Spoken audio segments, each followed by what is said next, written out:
Hmm.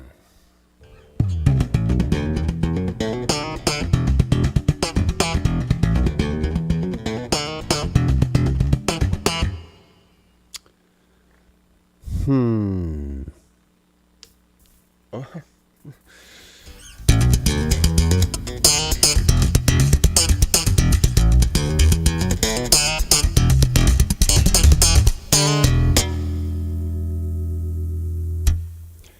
Active bass or passive bass? Or passive or active? Or can you? Stay tuned. Let's find out.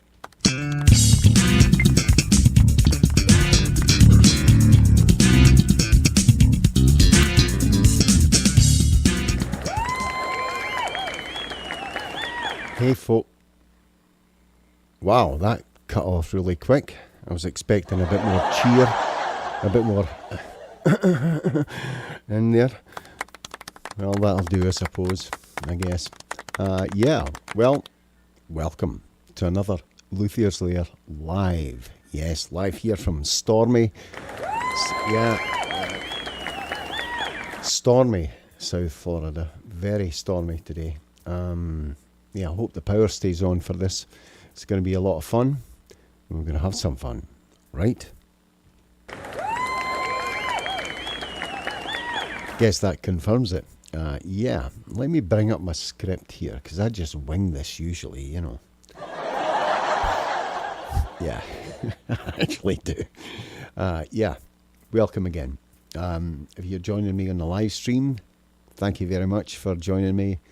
Welcome. And if you're watching this on the reruns, you know, I save this to YouTube and to my channel. Thank you for joining me. Much appreciated. I really, really appreciate it. And in fact, you know, I love to create this sort of content for you all, you know. We have a bit of a treat today with the JD Supernatural Classic, aren't we? Oh, yes! It's going to be fun. Yeah, if you enjoy what I'm doing here and you like the content and you're a new guy or you haven't subscribed to the channel, I suggest you hop along to YouTube. Well, you don't need to hop along. You can actually navigate there using a browser. You can, yeah. And let me try and point this overlay out on the screen without looking. Oh, I had to look. There it is. That's the URL to my channel. Thought you'd like that. Oh, afternoon, Laurent Quintana. Thank you very much, sir, for joining me. Great to see you again, my friend. You're going to have a surprise during this live stream as well, because I'm going to be showing off your active circuitry that's going into the Lula bass. Yes. I expected a bit more of a round of applause for that, for God's sake. Thank you very much. Yeah. So, yeah, like I was saying, you hop along to my YouTube channel, and when you're there, you can always go and do this.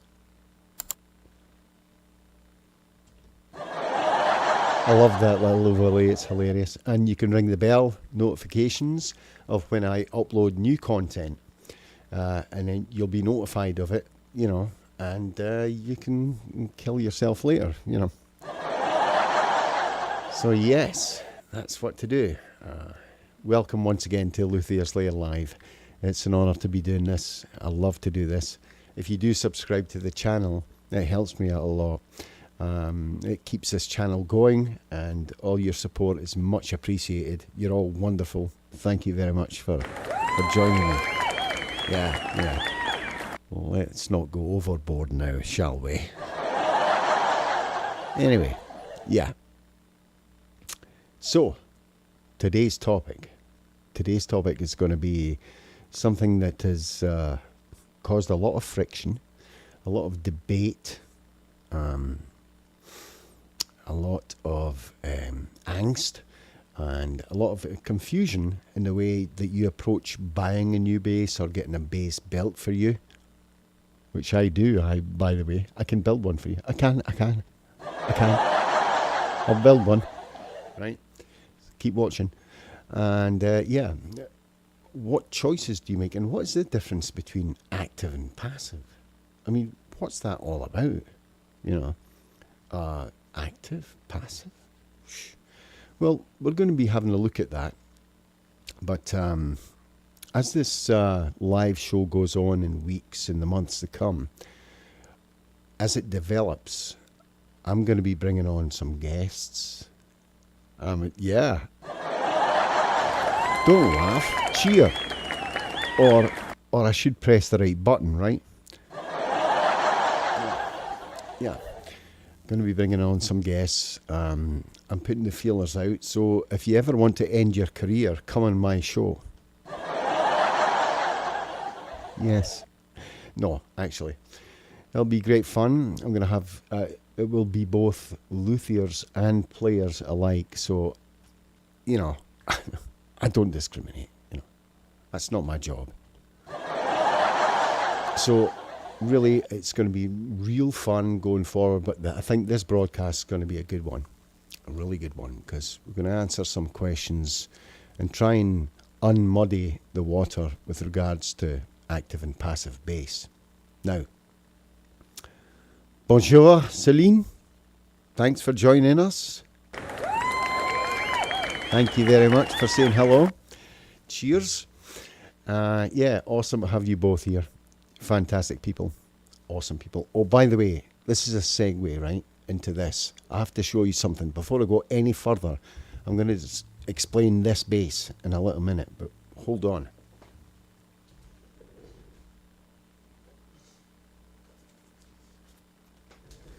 See this? Do you see it? Do you see it?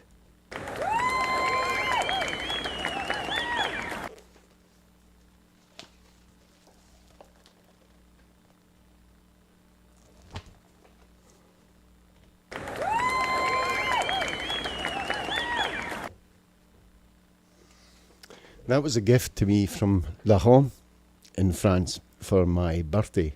Now, it's strange because I happen to have one of those every year, you know. And he sent me that book for my birthday, and it's one of my prized possessions. A wonderful book, and it was by Geddy Lee, of course. And I do have some stories to tell you about Geddy that I'm pretty sure you'll be interested in later on. Yeah, anyway, on with the show. Oh, there's Mother. Hello, Mother. I brushed my teeth and I combed my hair. Look, do you like the new hairdo? It's fantastic, isn't it? Yes, well, I hope you're having fun out there. Are you actually... My mother is out in a club with her phone going, look how you feel, God's sake. Okay, yeah. Onto this bass right now. Now, why am I showing this bass instead of one of my own? Well, there's a good answer to that. This bass is called a JD Supernatural Classic Series 1. Yes, it is. One of the most iconic and best basses out there. Temperamental, but a brilliant bass once you get it set up correctly. This bass features active and passive electronics. You can switch between active and passive. So I thought it's the perfect bass, okay, for me to demonstrate the difference between active and passive. Let me just put the bass on first, Gary.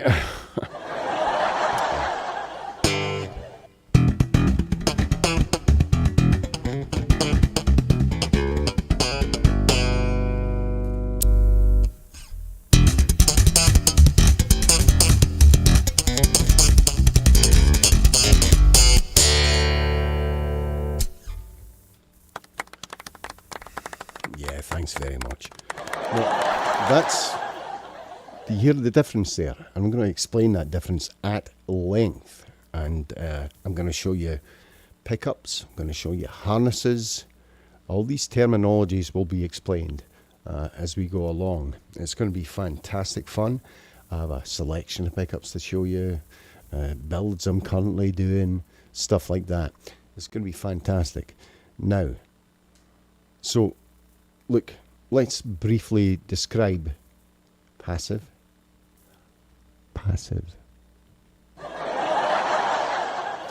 and active. Active! Circuitry, okay? Passive basses. The definition really is a passive bass requires no power source or pre-amplification inside the bass itself. The amplification is done externally, as with an active, but I'll get to that.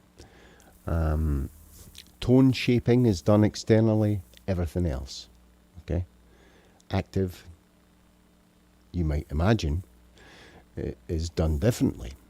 The bass houses a little amplifier called a preamp, and that can be adjusted by the bass player on board the bass while they're playing to get a variety of different tones. So you would think this would be a no-brainer, right? Nah. What is ever a no-brainer? You know, I mean, it's crazy, and it has sparked a huge debate, and I believe it's a kind of snobbery debate, and it's not welcome in music circles, especially in bass players. I mean, don't go, I've got an active bass, mine's is better. That's just not true. It depends what genre of music you're playing. It depends what style you play in. It depends on a multiple amount of factors. And hey, Janet, hi. Oh, you're in Birmingham tonight? Fantastic. That's okay. No problem. Thanks for joining. Janet Whitley there, folks.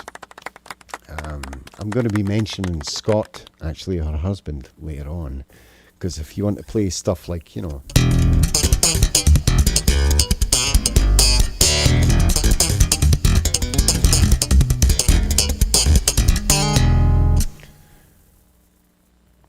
Golf clap, please. Yes.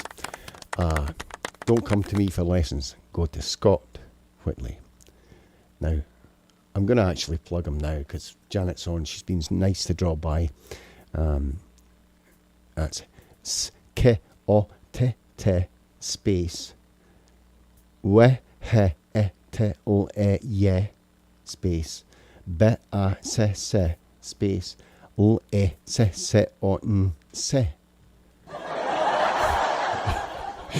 Right?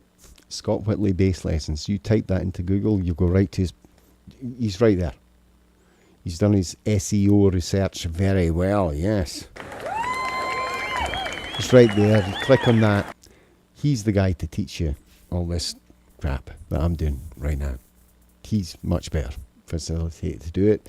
He's going to come out with he's going to come out with a slap bass course very soon. Best of luck, Scott. You're phenomenal. Your live stream on Sundays at 11 a.m. Eastern, 4 p.m. GMT. I'm always a mainstay there, and I love to interact with you guys. And the whole gang there are fantastic, so you should go along and see what they have to say. Right, let's get back to this. JD Supernatural Classic. Yeah. It has active and passive mode. Right? We're going to get into what that means in a little while, but I want to give you some history behind this. I mean, I was 4 years old when I picked up an instrument, a musical instrument. Okay? And taught myself a few chords. It was a Strat copy. I think it was a Hochner, not Hofner, a Hochner. A Strat copy. And it wasn't until my main ambition and love was bass guitar and the bass notes. And it wasn't until I was 13 that I got this crappy short scale K bass to play in. And my hero at the time, I was 13, that was 1981, was Mr. Mark King.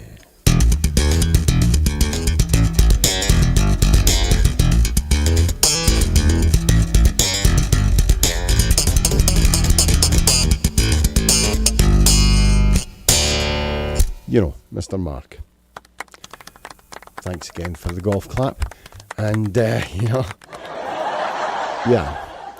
that's who really drove me forward to learn techniques. And then in 1999, I was very fortunate to have JD Supernatural Classic Series 1 built for me by Mr. John Diggins of Birmingham, England, the owner of JD Custom Guitars. So that was awesome.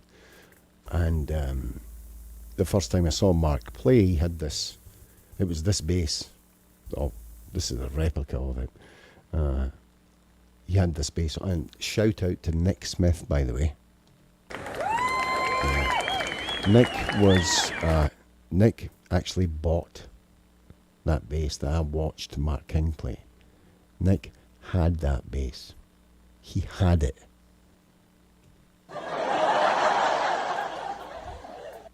Nick, well done. Great tour the other day, great gig the other night. I saw the pictures, fantastic.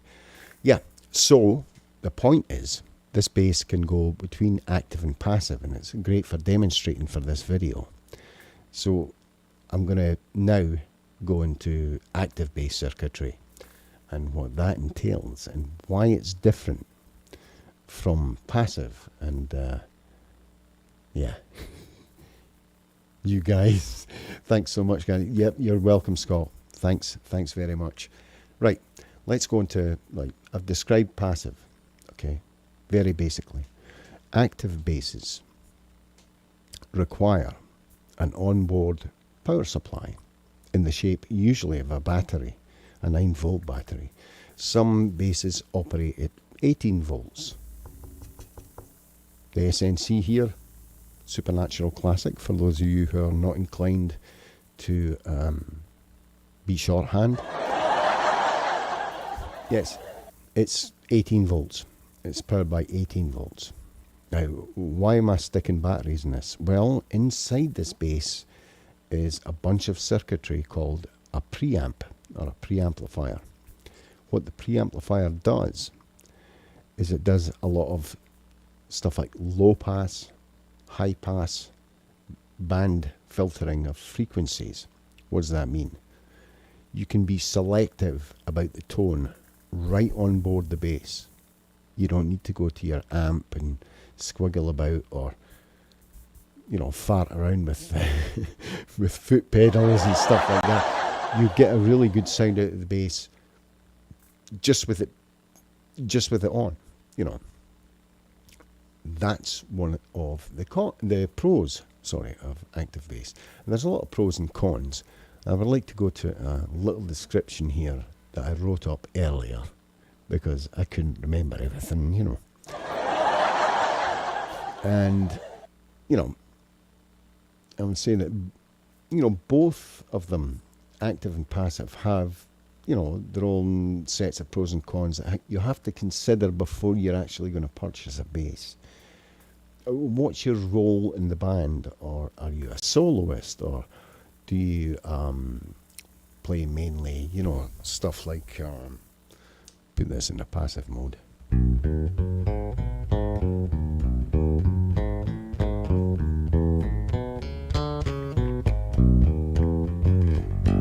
Do you play stuff like that, or do you go crazy and do?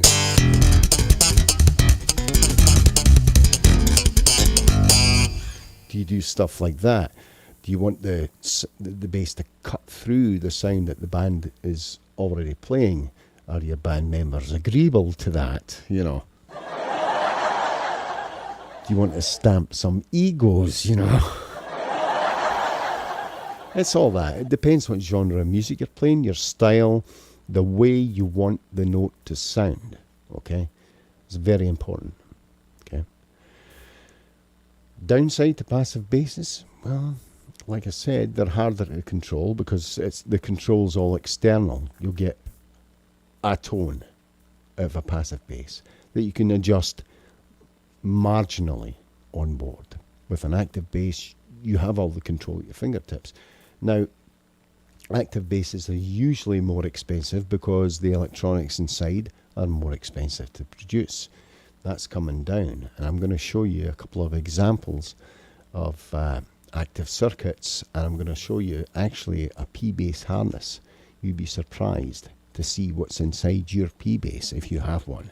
Yes, it's not Marilyn Monroe or anything in there, but you know, it's exciting nonetheless, and I'll describe what happens there.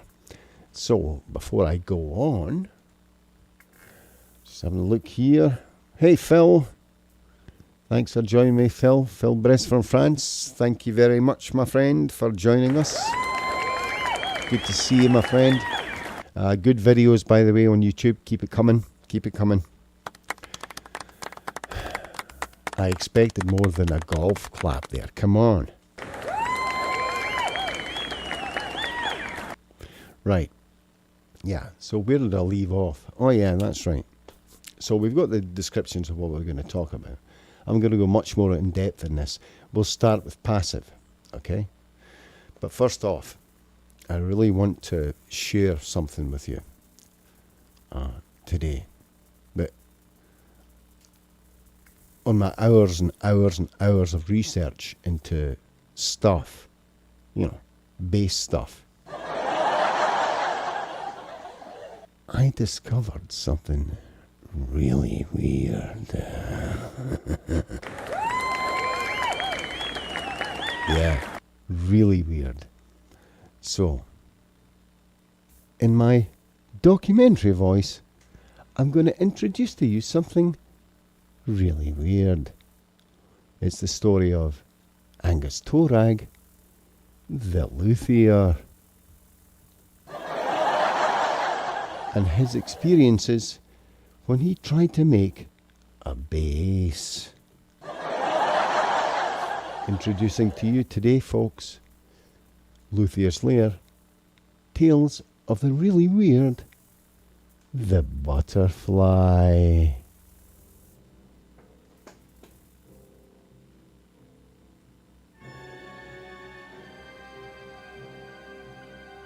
Angus Torag was a simple-minded luthier. Here he is, in reconstruction. When he started building a butterfly-shaped bass guitar, people began to worry. The guitar itself seemed to have a mind of its own, and Angus swore it was evil. The more Angus worked on it, the more paranoid he became. He was convinced that the instrument was somehow trying to control him.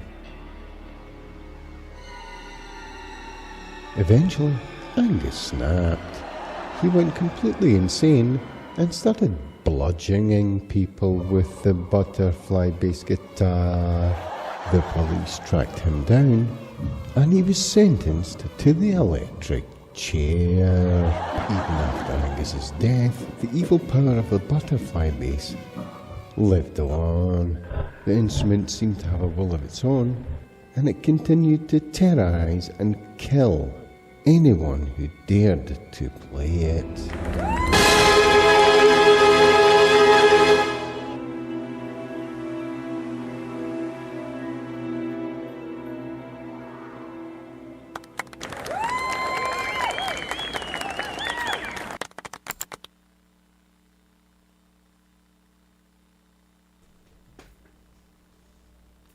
That was not a real story. Yeah, it was really. You know why? You know why it was a real story? Because I'm going to show you something right here, okay?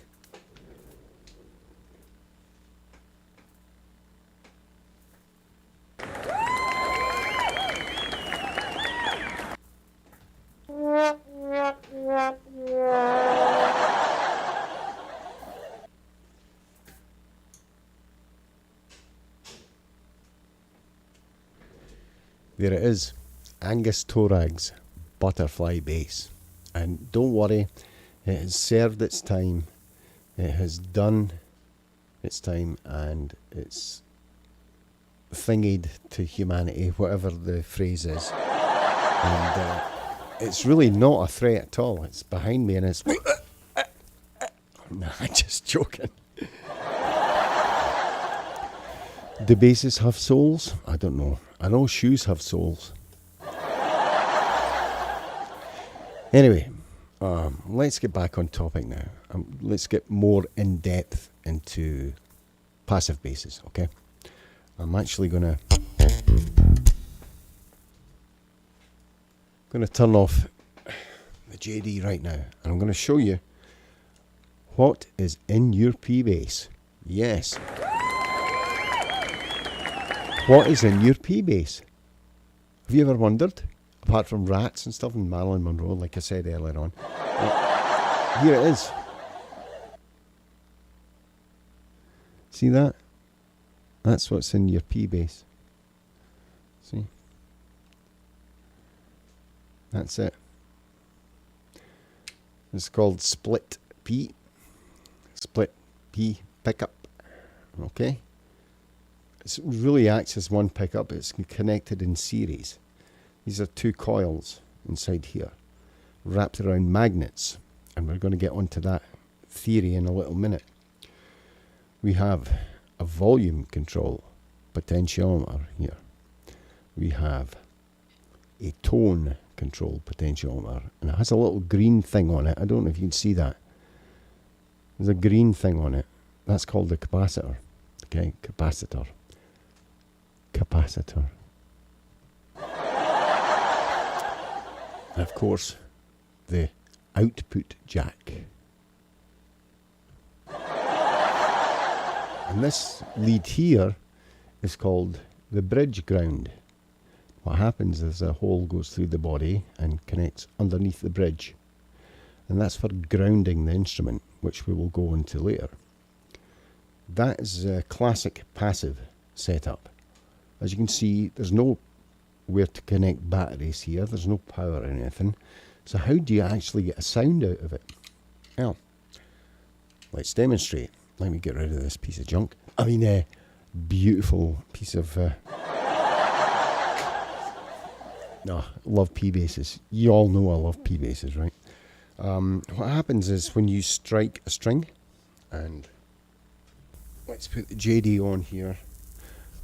That's the knack. And go into passive mode. When you pluck a string, what happens is the string vibrates back and forward or up and down.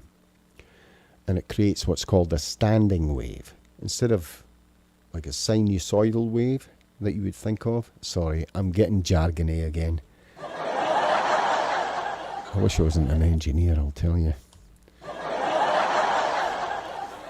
The wave goes up and down just in one loop. But what it does do is it produces harmonics. Even when you're just doing that. There's harmonics, secondary, third, tertiary, quaternary harmonics that go on there. What happens is, this is electromagnetism. That's all it is. The pickups are magnets, okay? And what happens with a piece of metal like this, and you pluck it, that sets up a induced current and voltage inside the pickup, because the pickup's a magnet with a bunch of wires wrapped around the magnet to increase its what's called impedance or resistance. Resistance is a direct current term. Impedance is an alternating current term. That's by the by. It is impedance in any guitars because it is an alternating current. In active basses, the preamp will change that into other things, but we'll go into that later. So, what you have in here is your pickups. And this is going to go a long way to explaining why some guitars have 2 or 3 pickups and others have 1. You pluck that string.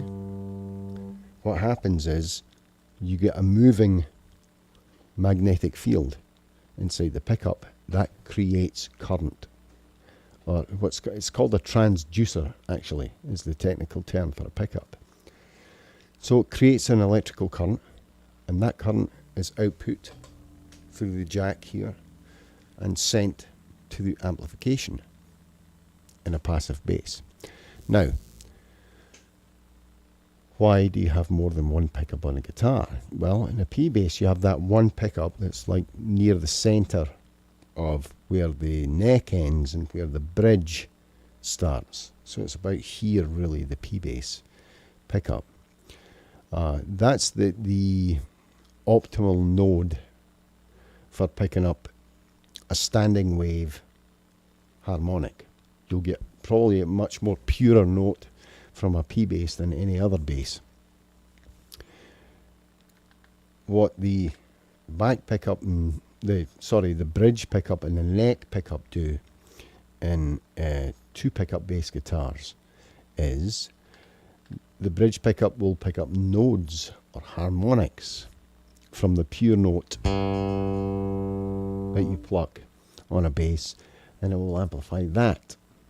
Now, since it's nearer the end of the standing wave, the sound will be thinner.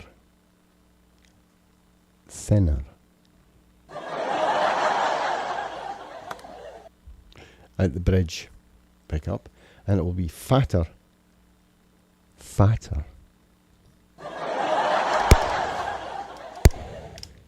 at the neck pickup, and I'll just demonstrate that. So here's the that's an E at the bridge passive on the JD,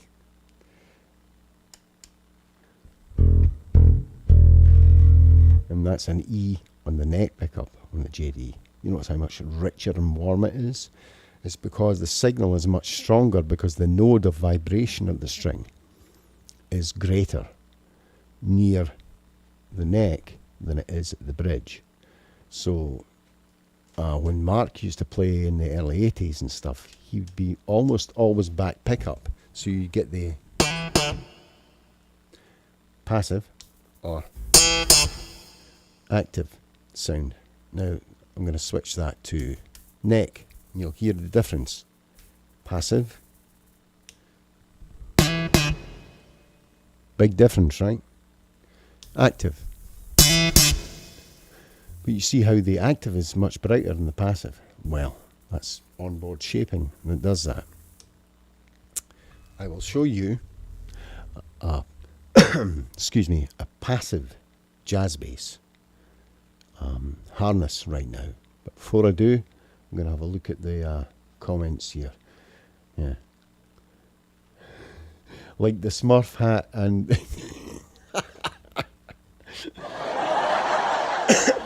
that wasn't a Smurf hat, it was a Florida Gators cap, okay? And I hope all the F1 drivers get electrocuted by lightning today. Down there in Miami, we've got F1 going on in Miami today, and the traffic is horrendous here. Horrendous. It's ridiculous. Laurent says, if you need to be ready and efficient for a rehearsal and a gig, there is nothing like a P-bass configuration, in my opinion. And I have to agree with that. It's ready, it's right there, you just pick it up and you play. That's it. You're not bothering about tone or shape. It just depends what you want to produce. And for rough and readiness, P-bass is Leo Fender was an absolute genius, a total genius. P-basses are still the best. I love P-basses. I love the tone of them. They're so thick and chunky. They can sound a little thin if you really want them to be that way. It depends on how you set up your amplifier. But they are absolutely fantastic. Love P-basses. Totally agree, Laurent. Well done, man. A bit better cheer for Laurent for that comment, please. Thanks so much. Yeah, so getting back on.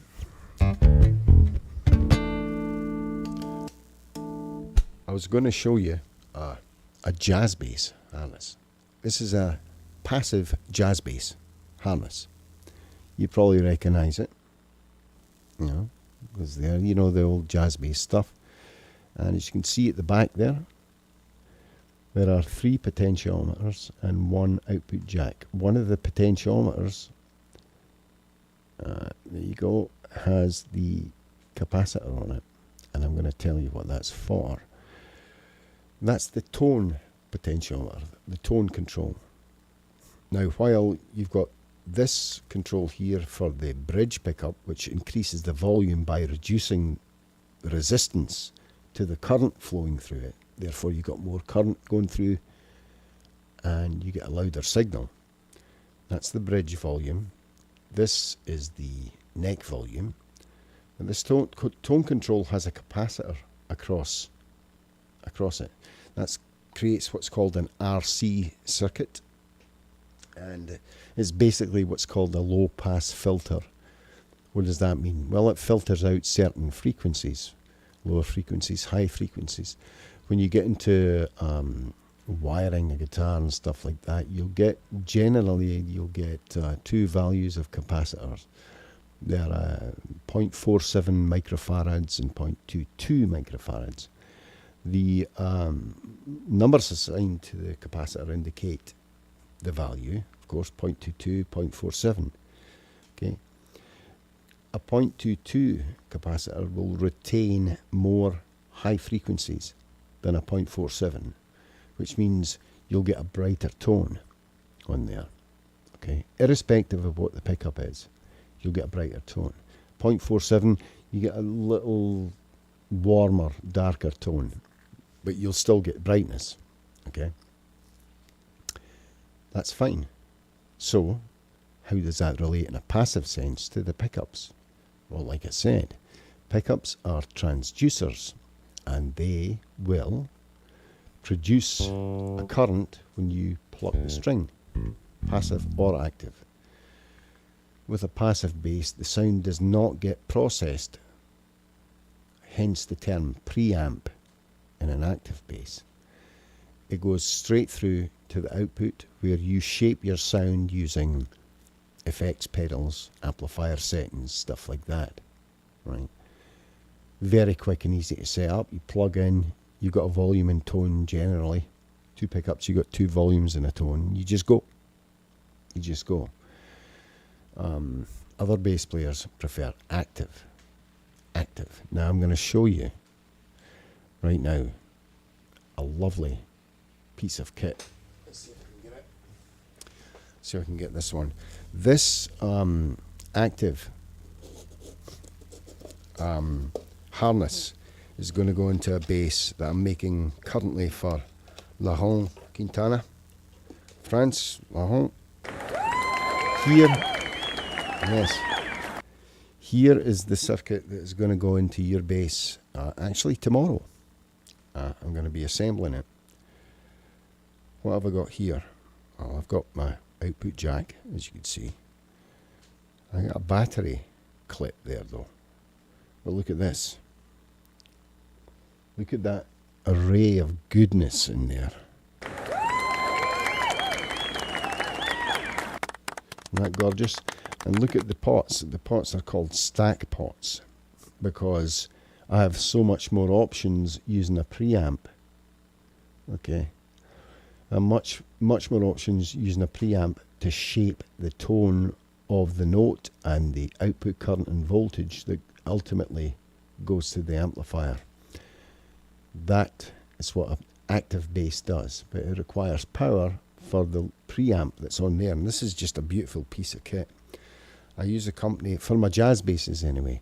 For my other basses, which I'm going to show you one I'm working on right now, but in a minute. This is a company called Lair Jazz Audio, who are out in the west coast of the US. There you go there. That's them. Can you see that? Yeah. They produce beautiful surface mount preamps. As you can see, it's absolutely state-of-the-art stuff. I love that company, and that's the good thing about working with third-party companies there, that they can produce certain things that you necessarily can't do or is cost prohibitive from your standpoint as a luthier. Another thing that's going to go into Laurent's bass is these. You see that? Those are Seymour Duncan quarter pounders. These are passive pickups. But I can put a little choke in there and route them to the active circuitry in there, and the range of sounds you're going to get out of this bass is going to be amazing. Believe me, it's going to be absolutely fantastic. There you go. So active basses, like I said, preamp. There's an onboard amplifier that requires power, and that's the main differences. I'm going to go into potentiometers in a bit, if you don't mind, if you're not getting bored, you know. Let me have a look at the comments here. Yep. Organic, JD, I agree. Phil, thank you very much, sir.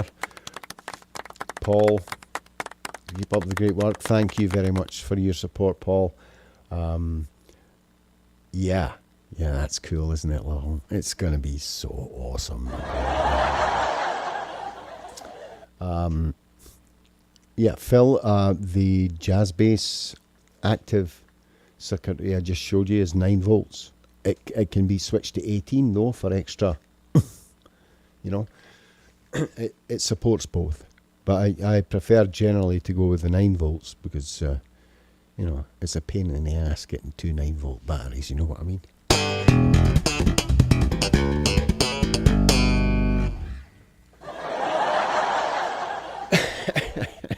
Yeah, it is though, isn't it? I mean, my God. I mean, how many batteries do you want? So, yeah, continuing on. So that's I'm going to take some time and put this back very carefully. And I'm going to show you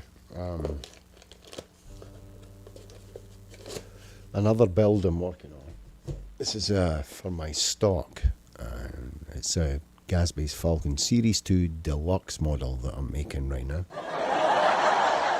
No, it's not funny at all. Cheer, please.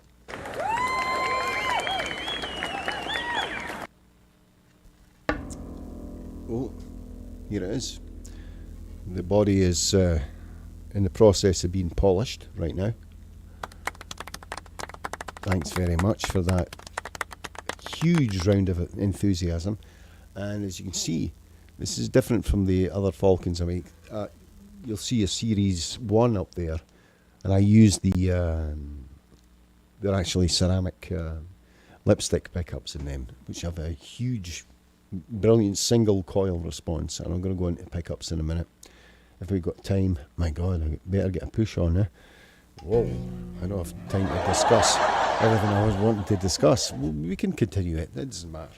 But that's the Gas Bass Falcon Series 2 Deluxe there that I'm working on. Oh, getting old's a bitch, I'll tell you. Yeah. So the pickup that's going to go on that is this. Right.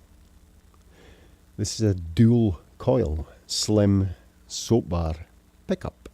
Now, dual coil. The pickups I showed you before for the jazz bass I'm building for Lair is they're single coil. Now, in the past, single coil pickups were noisy. A lot of noise going on and stuff, you know. Why? You know, it's a single coil. It's a bare coil of wire, and you've got a lot of RF frequencies from your amplifier and stuff when you plug in. They got a bit noisy. Nowadays, they make single coils that are noiseless. They're called noiseless, and there is noise cancelling circuitry inside them. However, single coil. How do you control single coil? Well, I'm going to concentrate on passive right now because active is pretty easy. Passive, single coil pickups require a certain value of potentiometer volume control to attenuate them properly, especially with signal release from the pickup. Usually around about 250 kiloohms.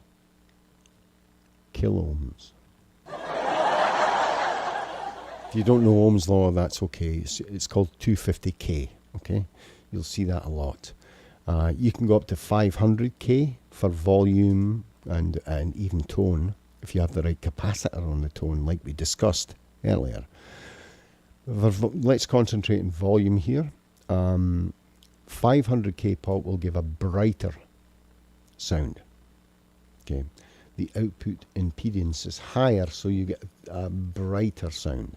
250k, you'll get a warmer sound. So with the volume, so most Fenders usually use 250k potentiometers for the volume controls. It's the way it works. It's the way electronics works. Without getting into too much theory and stuff. I mean, I could rabble on for hours about theory. I mean, that's not what we're here for. I'm here to give you some information. So, it's better. Better if I just shut my face with technicalities.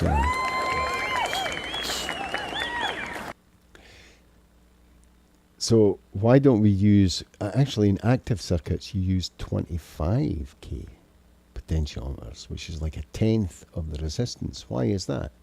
Well, the output of a preamp is low impedance, so you want to match the impedance with a lower impedance potentiometer. That's why you use 25k pots. That's it. It's really that simple. Strangely enough, very strange on first thinking about it. I mean, you could go on ad infinitum into the details of this sort of thing, but to me, it's very straightforward, and it depends what sort of active circuit you're designing. If it's active bass, passive basses are a no-brainer. They really are. Stick with 250Ks. If you want a brighter sound, get a 500K pot for volume. That's it. If you want a brighter low-pass filter on the tone, use a 0.22 capacitor. If you want a warmer sound in tone, use a 0.47 microfarad capacitor on your tone pot. That's it. It's really that simple. The complexity comes into the wiring.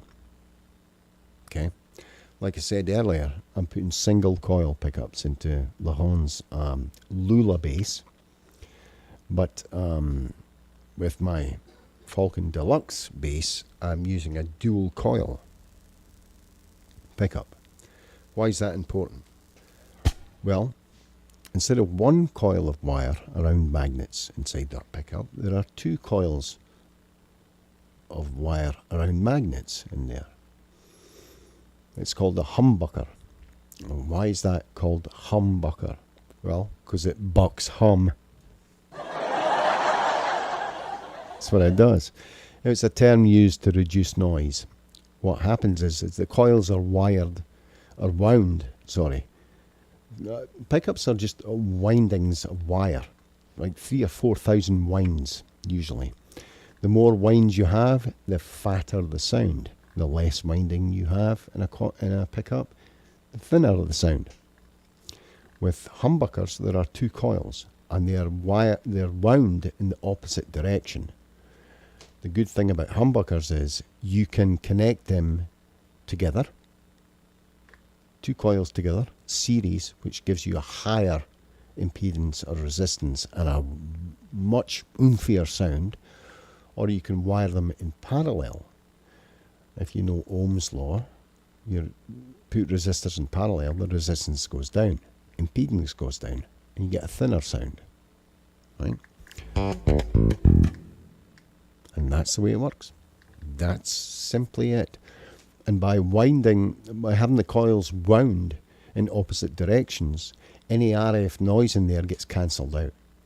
So they're called noise cancelling humbucker pickups. You've probably heard the term. That's all it is, my friends. That is all it is. If you want me to get into theory, don't. Okay, yeah, Phil says caps 0.47. Yeah, 0.47 microfarads are probably the most common capacitors used on tone circuits. You can go with 0.22s. 0.22s are kind of used in guitars much more than they are in basses, because they're much more, the low pass filter that you create using them are more conducive to releasing higher frequencies. So you'll get much more brightness, which is good for, like chorus playing on a Strat, something like that. Good question, thanks. What else we got? Hey Pat, great to see you, Pat. Pat Delaney, one of my friends there. Thanks, man. Nice work on the setup video. Thank you very much, Pat. I appreciate that very much. Yeah, it was cool fun to make.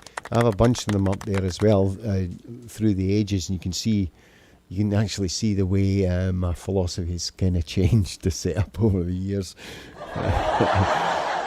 The first setup video I did involved a cow, an anvil, and a pickaxe, I think. But, yeah, whatever. Yeah. Pizza and film night. Oh, awesome. Enjoy, my friend. Enjoy. Enjoy. Pat, enjoy your pizza, man. Enjoy your pizza. Yeah. So, we got about 10 minutes left. I'm going to... might not do that, eh? I was going to mention something else, actually. There's so much to talk about with this sort of thing. About potentiometers and octiometers and millimeters and sillimeters and centiliters and stuff. Screw it, Plus the Formula 1 qualifying's coming on soon, so I'm going to be buggering off pretty soon, Yeah, so that's why I've got the JD on right now, because it offers active and passive, and I will be showcasing the basses I make. This is not, I'm not getting paid by John Diggins for this crap, I just happen to want to be buried with this bass, so, that would make a great Tales from the Really Weird, wouldn't it? Yeah.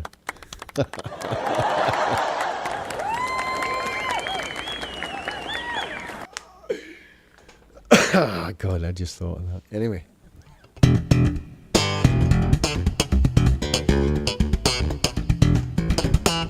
That's passive, okay? Let's get it on active. I prefer active because it replicates this sound I fell in love with when I was young,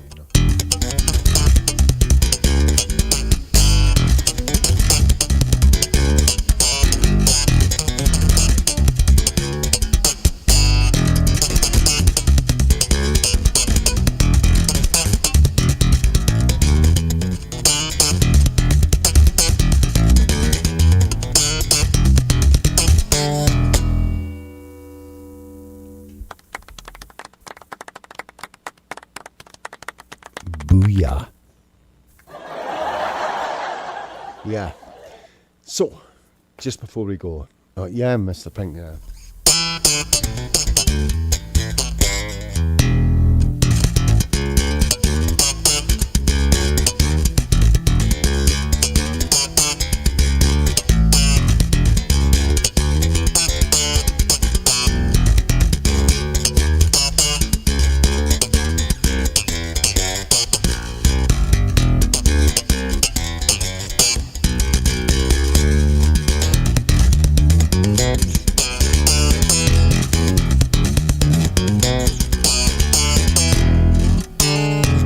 Is that what you mean, Phil? Yeah, that's Mr. Pink. Yeah. I do have a pink Falcon bass that I should be playing Mr. Pink on, but, Scott. Yeah, it was pretty crap, right? It's like I say, don't learn bass from me, learn bass from Scott. Scott's in the chat right now. Hit him up for some lessons if you want to learn. Really, I'm not crapping you. Anyway, yeah, I would like to finish off today by playing an original composition. If I don't arse it up like I did last week with my the original composition I did the other week.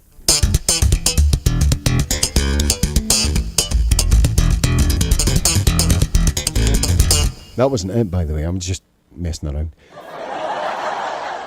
Yeah, this one's called Detector, and I'm going to fire up Cakewalk Sonar X1, which, like I say, is about 11 years old now. And actually, Gibson acquired Cakewalk, and then they scuttled the company. And then somebody else got the IP for it, and they produced a pale shadow of the software that was actually created by Cakewalk. I love Cakewalk, and learning a DAW is a very hard thing, and there are other DAWs that I'd like to learn, and yeah. Cheers, Phil. But I'm sticking with Cakewalk right now. It's working. It's using a 64-bit audio engine, so, you know, I'm going to use it. And like I say, I wrote this one actually, oh my God, 1989, I believe. I wrote it. Back then, there was no digitally cocking this neon internet shit. So I wrote it on paper, you know, and then when all this technology came along, I transposed it into MIDI first, .mid file, and then into a Cakewalk project with audio and all the stuff you get from DAWs. So let's have a go at this. I can't promise anything, but let's go.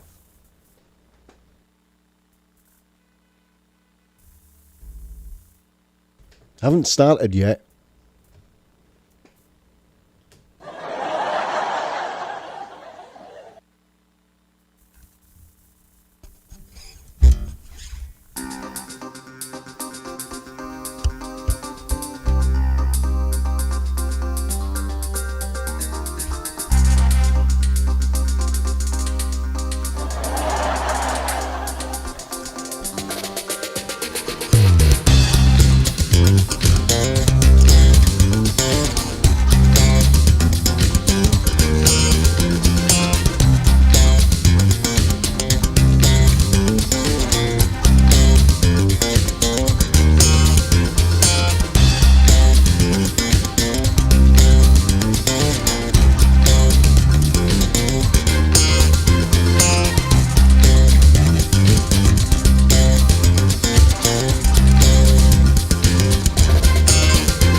It finished and faded out. Oh no! folks, let's see what we got here. Thank you, Adam. Thank you very much for joining us. Great to see you here. David, apparently you've not missed as well as you. You've not missed much, my friend. Don't worry about it. You did miss Tales of the Really Weird, though. It's okay, you can watch on rerun. Guys, I'm out of time. I hope you learned a bit about active versus passive bass here. I think I covered pretty much what I wanted to cover. It's such an in-depth topic about, bass guitar and choices of circuitry and people's feelings on things. Look, there's no right or wrong. It's what you want, what you feel, what is your sound. That's the most important thing. That's what you need to find, okay? Nothing else. And my basses will do it for you, okay?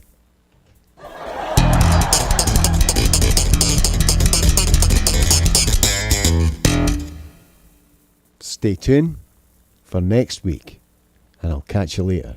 Thank you again for joining me. This has been Luthier's Lair Live. I'll catch you next time. Cheers, folks. Thank you very much for joining me. Once again, thanks for all the support. Cheers. Bye-bye.